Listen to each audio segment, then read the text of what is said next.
What if I told you that the behaviors that drive you craziest as a parent, the I'm bored loop, the bedtime chaos, the meltdowns over nothing, what if I told you that these aren't bad behavior at all, but actually emotional regulation in disguise?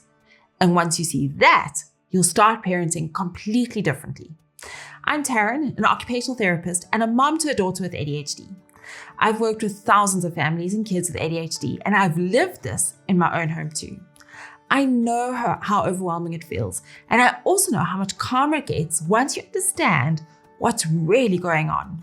Today, I'll break down 5 common ADHD behaviors that almost every parent mislabels as laziness, defiance, or disrespect. I'll show you what's happening in your child's brain, why it isn't their fault, and most importantly, what you can do instead. Stick with me, because by the end of this, you'll have a whole new lens that will make daily life feel a whole lot lighter. Now, before we dive into the first behavior, let's take a step back and zoom out. Let's start with asking why. Why do kids with ADHD show these challenging behaviors in the first place? What's really happening inside their brains and their bodies? So here's the thing. ADHD isn't just about distraction or hyperactivity. At its core, it's a challenge with regulation, regulating attention, emotions, energy, even the body itself. Think of the brain like an air traffic controller tower. For most of us, the tower filters, this plane can land now, that one has to wait. But for kids with ADHD, the tower lets in way too many signals at once, too many plane circles, the radar's jammed, and the tower gets totally overwhelmed. So when your child melts down over a missing sock, or laughs when you're disciplining, or bounces off the wall at bedtimes, it's not random. It's their nervous system sending out an SOS. I'm overloaded. I need help resetting. And here's why this matters. If you assume that it's willful behavior, you'll likely respond with punishment or anger. But if you see it as dysregulation, you respond with calm, scaffolding, connection. And that one shift changes everything, not just for your child, but for your relationship too. Let me give you another example. This has happened in my home, and I'm sure it's happened in yours. You've just sat down for dinner and your child spills milk all over the dinner table. It's easy to snap. Why can't you just be more careful? But if you remember the air traffic tower, you realize my child was just juggling too much. Voices, movement, table noise. The spill isn't clumsiness, it's overload. So instead, you hand them a towel and you say, that was a lot happening at once. Let's clean it up together. The difference? One response creates shame. The other builds skills and confidence. That's the lens I want you to use for the rest of this video. Behavior as a signal of dysregulation. Once you shift that lens, you start taking it personally and your child stops feeling like they're always the problem. Okay, let's dive into that first behavior. I'm pretty sure you've experienced this too. It's Saturday afternoon, you just cleaned up lunch and your child sighs, I'm bored. You suggest coloring. No. You suggest Lego? Nah. You suggest going outside? No. 5 minutes later, I'm still bored. Sound familiar? Or maybe you're driving and from the backseat of the car you hear, I'm bored, I'm bored, I'm bored. And you hand over ideas, music, games, snacks, all shut down, and the repetition really grinds on your nerves. It's easy to fall into the trap of thinking this is entitlement. But truthfully, it's like scrolling Netflix for an hour and rejecting every single show. You're not ungrateful. Your brain just can't land on one thing. That restless discomfort, that's low arousal dysregulation. ADHD brains crave stimulation. When they can't find the right fit, their nervous system flatlines. There are a couple of ways you can react to this. You can say something like, stop complaining and just pick something. Or, it sounds like you're feeling a bit stuck. Let's do one silly stretch and then we'll choose between these 2 options. Here's another example, and we know how this one ends. If you don't stop whining, you'll lose screen time. Or, let's shake our hands out and do 10 jumps. Now, game or music. Essentially, there are 3 steps you want to take. Number 1, we're always going to validate. That really feels uncomfortable. Then we're going to co-regulate, doing a silly face or a quick stretch. And then we're going to offer one concrete option. When you do this, you avoid a power struggle. You've helped restart the engine. And the best part, you stayed calm too. If you're watching this and realizing that so many of these tricky moments come down to emotional overload, you are not alone. Inside my Taming Big Emotions program, I'll walk you through exactly how to calm meltdowns before they explode and build your child's emotional regulation skills step by step. I'll link it below if you'd like to learn more. On to number 2 now. You probably know this one all too well. I sure do. 7:30 p.m, you're exhausted.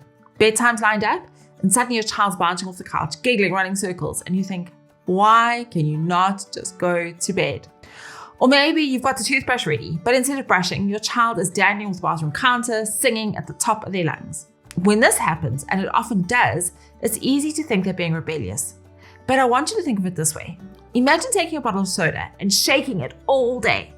At bedtime, the cap loosens and the fizz explodes. That's stress release. It's not disobedience. For kids with ADHD, the predictability of bedtime can trigger separation fears or leftover tension, and then the energy comes out as silliness. Again, there are a couple of ways you can deal with this. The first is to put your foot down and say, that is it, bed now. Or, you're really just trying to push my buttons. Thinking about it outside of the situation, you know how it's going to end. A better way to handle it is to say something along the lines of, looks like your body still has a lot of energy to release. Let's do 10 star jumps and then we'll do story time. Basically, what you're trying to do is follow these 3 steps. Number 1, build in decompression. Number 2, offer small choices. And number 3, you're signaling safety with consistent cues. The third of the 5 is something that I've had to work on. And I know this is something a lot of parents struggle with. You ask for homework to get done, and before the pencil touches the paper, they slump. I can't do it. And you just want to scream, just try. Or you ask them to clean their room and they don't even look up. It's too hard. They haven't even tried and they're already defeated. It's easy to mistake this for laziness. It's like standing at the bottom of a huge staircase and only seeing the top step. It feels impossible. So you give up before you even start. What this actually is emotional avoidance. Past overwhelm triggers anxiety, so the brain slams on brakes. How you respond to this can have a huge impact on the outcome. You can either say something like, stop being dramatic, or don't be lazy, just go and do it. But you probably tried that before. I know I have, and it didn't end well. What works better is when you say something like, it looks too big. Let's just start with this first question together. Or if they don't want to clean their room, how about we just set a timer for 3 minutes and see how much we can get done? The steps to follow to get a better outcome is to, number 1, name the fear. 2, break into micro steps. And 3, celebrate the effort, not just the result. For kids with ADHD, saying I can't is self-protection. It's not disobedience. Meeting them there builds trust. And when trust grows, effort grows too. Number 4 can be quite infuriating, and it often gets our kids into trouble, particularly at school. Before we dig into what this is, I want you to think back to a time in your life when something happened where you got embarrassed. Maybe you tripped and fell in public. Often our immediate reaction is to laugh about it, not because it's funny, but because you're embarrassed and trying to cover it up. That's exactly what's happening with this one.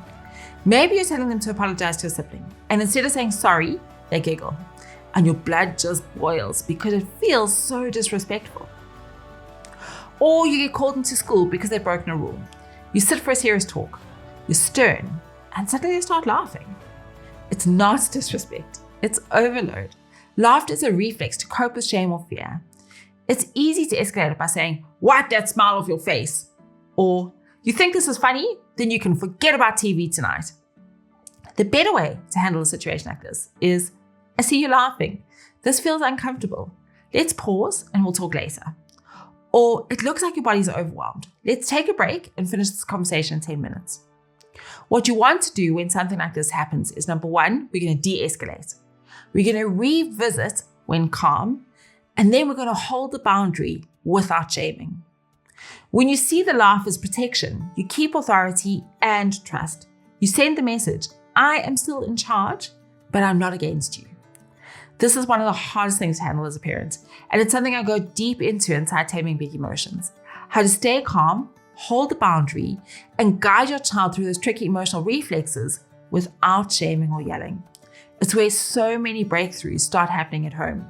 The 5th behavior is so hard to deal with because of when it happens. You know the feeling. It's 4:30 p.m. Minutes after getting home, your child explodes over the wrong cup or snack.